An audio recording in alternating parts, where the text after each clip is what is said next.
Hey YouTube world, how y'all doing? This is Diego. Once again, we're gonna be talking about GFCIs. What we're gonna be talking about: what is a GFCI, what is it used for, and where is it required? Now, I do have a separate video on how to wire a GFCI. So check it out. If you don't know how to wire it, it'll explain how you're supposed to wire your line and load. Don't get those mixed up, because if you do, you're gonna have problems. So it'll show you exactly the line, the load, the color silver, gold on the GFCI, the color green, how you need to wire it. So check that video out if you need some information on how to wire it. So first thing I want to touch bases on is what is a GFCI. This right here, my friends, is a GFCI. So a GFCI is called GFCI, which is known as a ground fault circuit interrupter. So what are these things used for anyways? Why can't we use just regular plugs? Well, these things are made to protect you against any water. So you're gonna find these next to the sink in your kitchen, in your bathroom, outside, outdoors, in your garage, anything where there's water. These need to play a factor. So the code requires them in certain places, and that'll be the next thing we're going to talk about. So now that we know what a GFCI is, a ground fault circuit interrupter, what is it used for? To protect against water. And now we're going to talk about where they're required. So generally the code book requires GFCIs in bathrooms, kitchens, garages, outdoor around the house, all around the outdoor, all around the house on the outdoor plugs. They have to be GFCI. Crawl spaces, basements, that we don't have around here, but up north they do have basements, so they're required in basements, crawl spaces. And another thing, okay, so let me explain this real quick. So on the washers, the code doesn't require the washer machine to be GFCI. I'm sorry, I'm just trying to put this the best way I can. So the code book doesn't require the washer machine to be GFI, but the code does require the laundry area to be GFCI. So my bad, I couldn't put that together, but the laundry area has to be GFCI. It doesn't require the washer machine, but if the laundry area has to be GFCI, then that means you have to put a GFCI on the washer. So I just wanted to clarify that up, because it's not clear, and it might be a little confusing, but the washer is going to require GFCI. Now, another thing I want to bring up is the kitchen countertops. We're going to hit that, but just before we hit that, I want to talk about the island on the kitchen. If you have an island, it has to be GFCI if it has power plugs on it. So the island has to be GFCI. So the countertops, this is the one that is a little bit more hectic on what needs to be GFCI. So any kitchen countertop has to be GFCI. There's no way around it. Every kitchen top plugs on top of the kitchen countertops above have to be GFCI. So just the way it sounds. All countertops have to be GFCI. Okay, so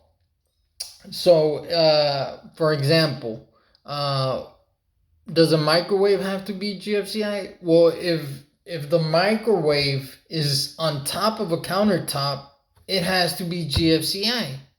But if the microwave, they usually make a little box, a wooden box, and they put it, on the other side where there's not a countertop. They might put it next to a countertop, but it has its own shelf. So if it has its own shelf, guys, the microwave does not have to be GFCI.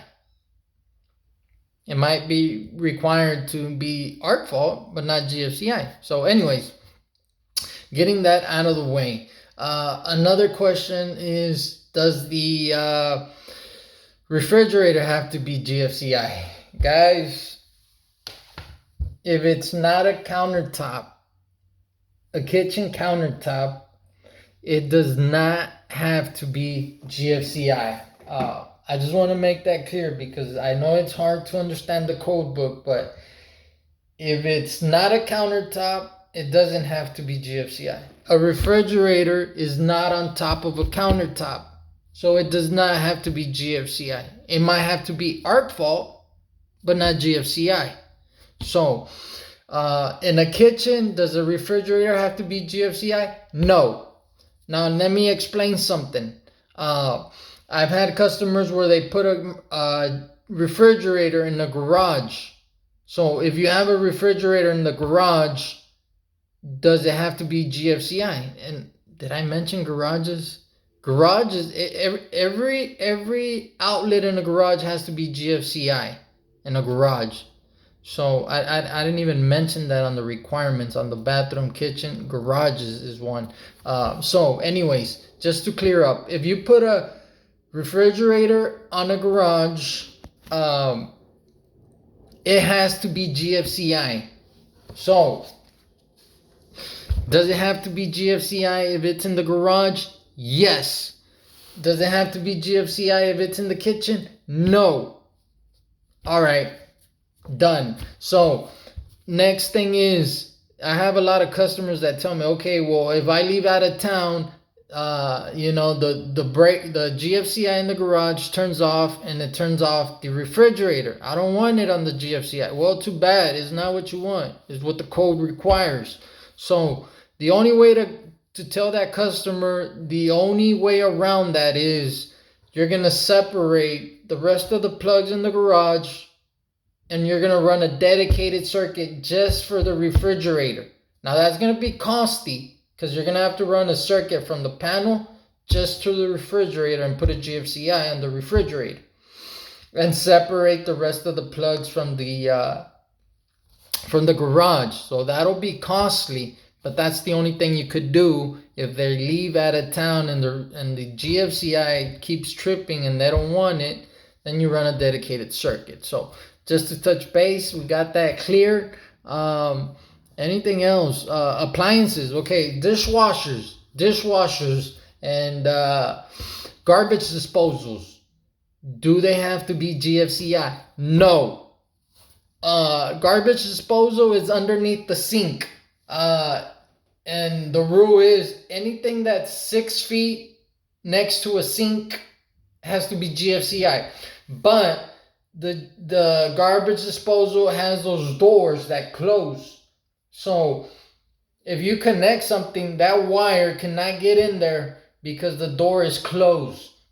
So it has access that opens and closes. So that's the reason why the garbage disposal does not have to be GFCI. Now, what about the dishwasher? The dishwasher doesn't have to be GFCI because it's an appliance. And secondly, it is not on a kitchen countertop. So what did I say? Only if it's on a kitchen countertop, it has to be GFCI. A dishwasher is not on the top of a kitchen countertop. It does not have to be GFCI. Okay, so we got that out of the way. Okay, so basically I just touched base on everything in the kitchen that needs to be GFCI and what doesn't. If you ask me, if let's say the microwave, the garbage disposal, and the dishwasher, refrigerator, it doesn't have to be GFCI, but I think the code now is requiring for them to be on a dedicated circuit to each one, not mix them, dedicated to each one, and they have to be arc fault. But we're talking on GFCI, so I'm just mentioning that, but I'm not. We're not gonna touch base on that. We're only talking about GFCI. So just thought I'd mention that in case you want to do some research on it. They might. I think they require for them to be arc fault and dedicated circuits. Especially your microwave, you want to make sure that one's a dedicated circuit. Besides that, we touched base on everything else on GFCIs, and the last thing I want to touch base on is if you have problems. Okay, so if you have problems with the GFCI, you want to call your certified electrician, which is someone like me. I'm a certified technician. I'm an electrician technician. So you call me, I'll come out here, diagnose what's going on, and I'll give you a price to fix it. So in case this is for electricians, my army of electricians that are watching this video, I want to just give you some knowledge in case you're running into some problems. So if you're not an electrician, this is not for you. Okay, so if the GFCI doesn't reset, that means you have a problem. It could be a bad GFCI, or you might not have power. So if you don't have power, you go and turn on the breaker, make sure you're receiving power. The other thing you do is you get a meter and you test line on the line side, neutral and hot, and make sure you have power. If you have power, it's a bad GFCI. If it doesn't reset and you have power, it's a bad GFCI. If there's no power, you got to make sure you're receiving power. Make sure you don't have your line and load mixed up. If you have your line and load mixed up, it could cause problems. So what I would recommend is disconnect your line, disconnect your load, figure out which one's your line first, and then connect your line, and then connect your load. If it doesn't have power,